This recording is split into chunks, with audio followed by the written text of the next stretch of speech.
last year going into the first game. More focused. I think probably a better appreciation for his talent and just the opportunity to play, to play football, his health. But he's just he's the best he's ever been since he's been here. So he's the best version of Mike Williams that I've seen. And that's a credit to his work ethic and his commitment and what he's done in the weight room and all those type of things. But he's a special player. Any update on where Austin Bryant is with the shooting? Getting better. I think he was on the underwater treadmill, I think yesterday. So he's making good progress. He's off his crutches and all that. He's walking. So just a matter of going through the process. He's getting better. Given all the deception that you talked about with Auburn, is inexperience more of a concern going against that defensive end or DB, safety? Yeah. What's your sort of? Well, I'm confident in our guys. I think that our corners are pretty experienced. I think Mark's been here a year. He's seen a lot. Carter's been around the block. Cordre's played a lot of football. And I think Van and Jadar have demonstrated that they know what they're doing. They've not made a lot of mistakes in our camp. So I'm very confident with those guys. Our depth is inexperienced at safety. That's probably the greenest area. I really like our guys. Corinne gives us another guy that's got some experience as well. But, Denzel and Muse are going to be good players, but they're just green. They hadn't played. But I think all the other positions, we've got the type of competitive depth that's going to allow us to hold up. I know what I've seen on our practice field from Richard Yergin and from Christian and from Clee, from Register. I know what I've seen, and so I think that there's some good carryover going into this game that will allow them to have a chance to perform well. Will Edmund be able to play full Saturday? I think, we'll know probably by Thursday. He's practicing full go, and again, working his way back. I don't know that he's probably 100% confident. I think he's close to being 100% healthy, but again, he missed a lot, and so until you really just kind of get those legs back the way they need to be and get enough of the fastball, but I definitely think that he would be available for us. The coaching continuity you've had the last few years, you haven't had to fire a lot of guys. What was that like after the Orange Bowl, having to have that meeting with Kevin? Well, that's not something that I hope I ever have to do a lot of. Not something that, I hope that I think continuity is a great thing, and you strive for that, I think, in everything you do. But from time to time, in anything, not just football, from time to time, sometimes when you're in a leadership position, you have to make tough decisions, and sometimes change comes with those decisions. Just like sometimes the people above me, I have bosses, and they may make a decision to get rid of me one day, and that's just the way it is. But it's not an easy thing to do at all, especially when you have great respect for the people that are involved. It was just what I felt like we needed to do at the time, and right, wrong, whatever, and it's certainly not an easy thing at all. But I think when you're the leader, sometimes you have to make challenging and difficult decisions and live with it. What's it like for you personally to go into a game and have someone like Kevin, who you've coached with, now being on the other sideline coaching against you? Oh, that happens about every week. To be honest with you, it really does. There's so many relationships that are intertwined in this business, this profession, that good friends or former colleagues, what have you, because the coaching profession is a big fraternity. It is a networking business, and football coaches are different from probably other coaches because we spend a lot of time together. We share information, we communicate, we are always trying to get better, and So, I've been doing it long enough now that there's very seldom a team that we play that there's not some type of friend or colleague on that staff. Very seldom. That just comes with the territory.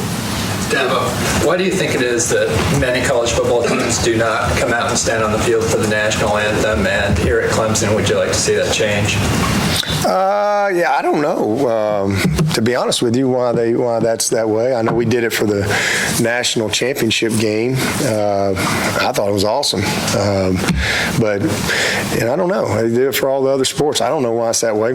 I always thought maybe at Clemson it was because of the timing of the rock and the hill and the bus around and just the pregame traditions that we have here. But I don't really know why. Other than that. It's obviously uncommon for a true freshman to start at left tackle.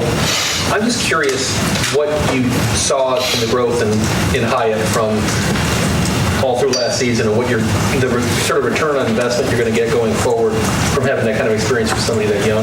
Well, I mean, we're certainly way better right now going into this opener than we were going into Wofford last year. That's for sure. We just know more, and we have more experience, and I think that is a huge benefit. I mean, here's a guy that is just out of high school. He's a little undersized, wasn't quite what he needed to be physically at that point, but he was the best we had, and you go play. 15 games later, nobody was asking me about the true freshman left tackle anymore, because he just did his job all year. And now he's had another full off season, and he's 300-pounder. He's stronger. He's more confident. He's got the experience to go with the talent now. And so, I mean, that bodes well. Certainly not a negative as we go into this season. I think it allows us to hopefully bring a couple other guys along and have a lot of confidence in that guy over on the left. Given the competitive games you've had against Auburn and the memories that have been created by those recent games, I know you play them next year here, I believe. Yep. But going forward, they're off the schedule for a while, I'm guessing. Is that a rivalry you'd like to see kind of renewed whenever possible on behalf of? Well, I mean, I've been on the record many times. I like the 8+2 for us. I think that's one of the reasons we've been able to grow our program. Because we've been able to go play people. And, I mean, if it was up to me, we'd play Georgia every year. But it's just because to me that makes sense.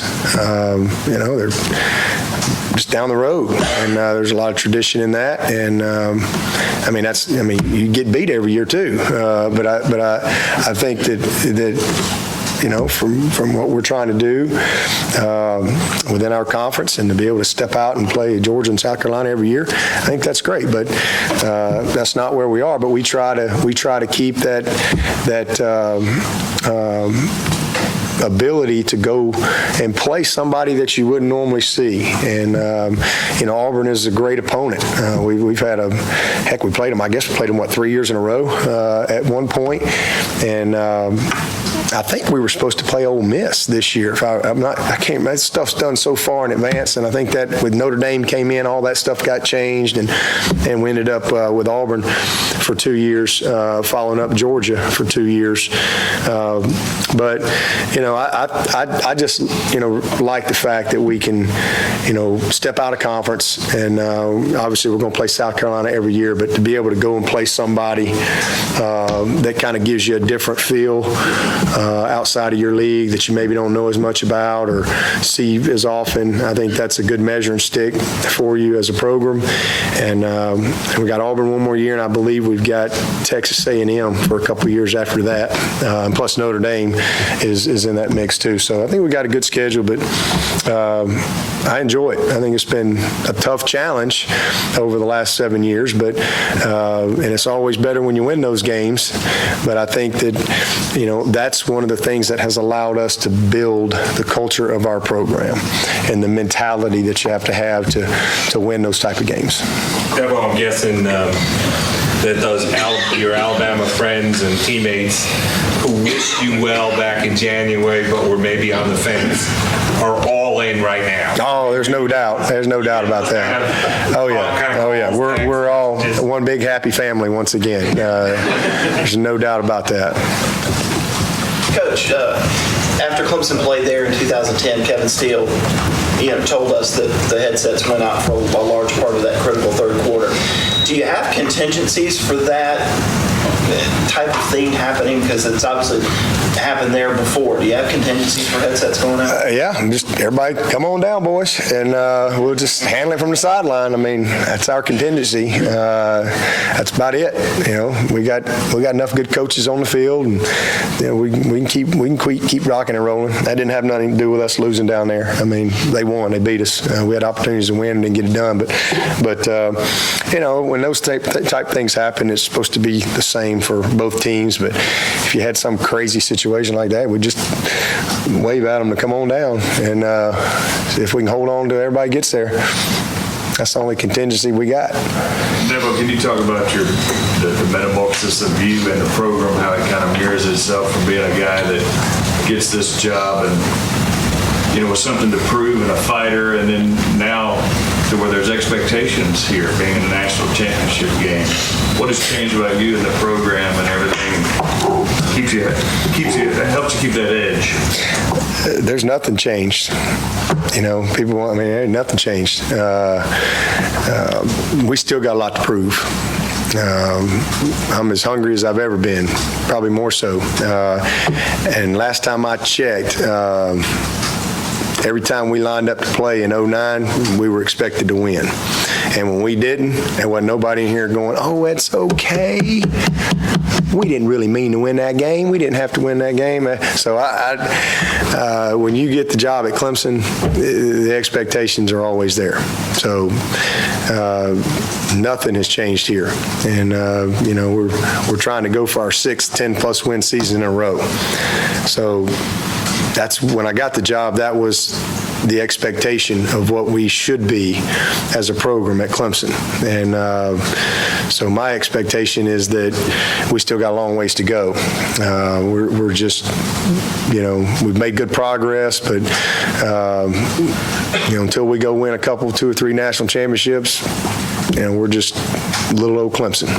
Do you have to talk to your team about that, about all the things that went right last year, just maybe an assumption that they're going to go right this year? Do you have to protect against maybe some level of complacency because so many things went well for you last year? I think, when you've had a lot of success, I think that's what happens when you see programs go like that. They have a lot of success and they're like this, and that's the thing I'm most proud of our team is we haven't been that way. We've been very consistent, as consistent as anybody in the country. That's culture. As I've said many times, we don't want to just have a good team. We want to have a great program, and when you have success, that's the thing you got to always guard against is complacency, and that's what coaching's all about. That's just the daily climate that you create. There ain't no complacency around here. We all live by that windshield mentality in this program. It's all about what's next, period, the end. And we don't spend a lot of time patting each other on the back on what we did last year. You know what? And we don't spend a lot of time dwelling on our failure either.